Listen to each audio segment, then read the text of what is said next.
quarterback, only don't trust the quarterback.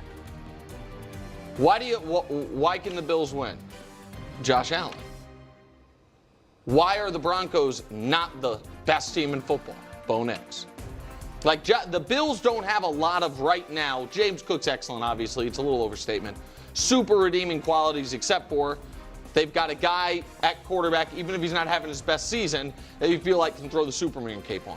The Broncos check every box of a legitimate Super Bowl contender, except people are like, Bo Nix, really? And so, but I think right now, if they played in a playoff game, you'd feel like you have to pick the Broncos. They're better at everything. And then you'd be like, I'm picking Bo Nix over Josh Allen. Feels weird. I'd love to know how Denver Broncos fans feel about that, especially about Bo Nix individually, about the placement, still below the Kansas City Chiefs, even though that very quarterback outdueled none other than the Patrick Mahomes and the Kansas City Chiefs and Spags, and on we go. There's so much at stake right now for the Denver Broncos and Bo Nix. I mean, they've obviously had some time away. They were chilling, Thanksgiving dinner, all that good stuff. Got a huge, massive win against the Kansas City Chiefs, where Bo Nix really shined. The defense shined, the offense shined, everyone shined. Sean Payton, everyone. Fans, they all did. And then Sunday night against the Washington Commanders, a team that's been reeling. It's like, answer the call. Then you're going up against the Las Vegas Raiders. They're firing everyone. Hey, everyone's getting fired there. No one's safe with the Las Vegas Raiders. Take care of business.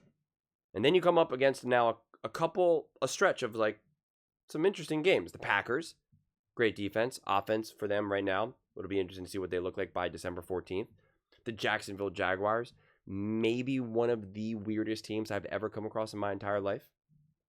Just a fascinating team. They beat the Chargers. They beat the Chiefs. It's like, okay.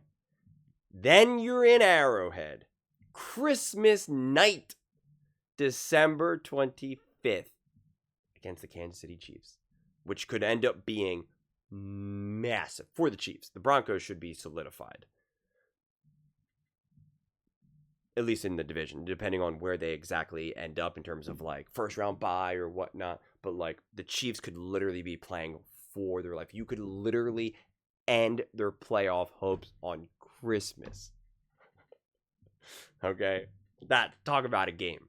The Chargers, final game of the season. Who knows who that matters to who? It might matter to both of them from like a seeding standpoint, or the Broncos are like, no, we're good. We're happy where we're at. Or the Chargers are just like, we fell apart. We have no O-line. Justin Herbert now is like limping. We're done. We're out of the playoffs. It's over. Like, I don't know. Maybe they're still fighting. Like, who knows? So that's why I look kind of more of that middle stretch, because you got back-to-back games that should be like, you better come away with these wins. You put these teams away right now. There are no more catch games when you are competing for the number 1 seed and the first round bye and home field advantage. Okay. There's no catch games. There's no looking past to the next week. Not how it works. It's not how it works. So you take care of those two teams, and then you got a true 3-game stretch of like, all right, these games might get a little weird. You don't really know what to expect, blah, blah, blah, blah, blah. And then the Chargers is just that question mark because they just don't know who the Chargers are at that point. But, yeah. So you're even able to build momentum playing the Commanders, playing the Raiders, like feeling good, feeling great, having this offense rolling better. Like, you know, when you have a bye, what your team does is like they essentially audit themselves. They go through what's been working, what's not been working. You know, you kind of hit this little bit of a reset. So like, I'm so fascinated to see what Bo Nix and the Denver Broncos look like out of the bye. You know, what Sean Payton has been looking to do and what he's trying to you know, what he sees, what he adds, what he takes away, because you don't really have time to do that throughout the course of the season.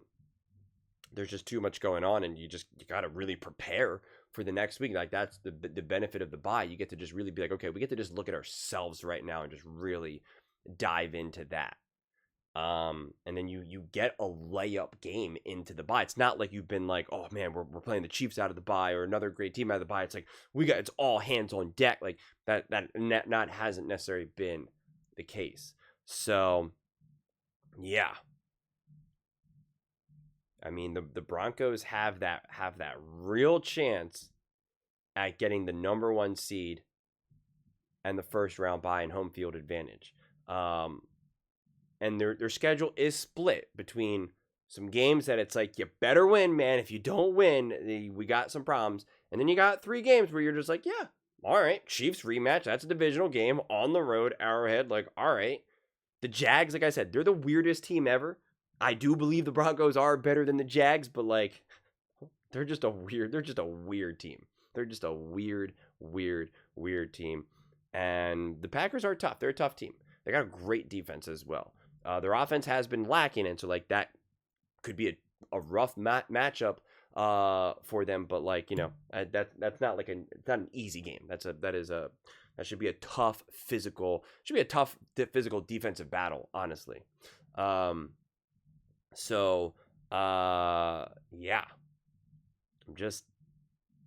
There's some key games coming down the stretch, and you know, kind of the other interesting thing was, and this is what I said like kind of weeks ago, where it's just like it's kind of a weird situation where it's just like, you know, losing to the Jags could theoretically kick out the Chiefs or something, right? Like there is other weird variables and factors at play right now as well. So you know, I'm recording this video because of the way how the Thanksgiving, the holidays are unfolding and whatnot, trying my best to be able to create content for everyone. I'm recording this before the Chiefs played against the Cowboys, before the Eagles played the Bears, you know, before all of the games that had been played, you know, until Sunday, of course. So I'm recording this on a Wednesday right now.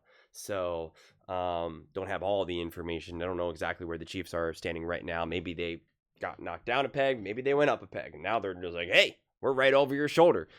You know, you better keep running. Otherwise, we're catching up. So we'll see.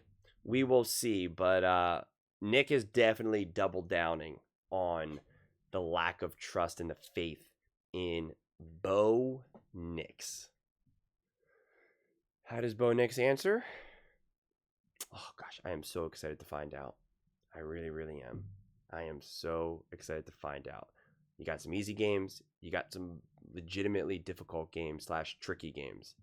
See how you navigate it. This is the home stretch right now. This stretch sounds stupid to say and it's obvious to say, but it's like home field advantage. First round bye. Like a Super Bowl is actually legitimately on the table. If Bo Nix can continue to evolve and take a step forward, if the game can start to slow down even slightly for him, you have the opportunity to skip a lot of steps and find yourself, you know, in the AFC Championship game, the Super Bowl. Like you have the opportunity to legitimately skip the steps of what it takes to, like, you know, get there. Interesting stuff.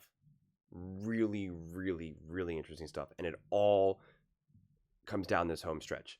Take care of the easy wins. You don't even have to win every single hard game, but you got to take care of it. And then, you know, go 2-1 against the harder teams, the harder games. And then you're right there. But those are just my thoughts. I'd absolutely love to hear yours. What do you guys all think about the Denver Broncos? What do you think about Bo Nix being not trusted? And that if Bo Nix was a legit quarterback, according to Nick, I guess they'd be the best team in the NFL. Let me know your thoughts in the comments below. I read every single comment, so whether you agree with me or disagree with me, either way, let's get in some discussions. Let's get in some fights. But ultimately, let's just have some fun. And please do consider subscribing. We're building an amazing community here, and I absolutely love to see you part of it. I want to build something that we all genuinely feel connected to. Something that we're really excited to be part of. I think we're well on our way to doing it. Please don't forget to give this video a thumbs up, as it really does help with the visibility and the algorithm. Thank you so much. See you next time.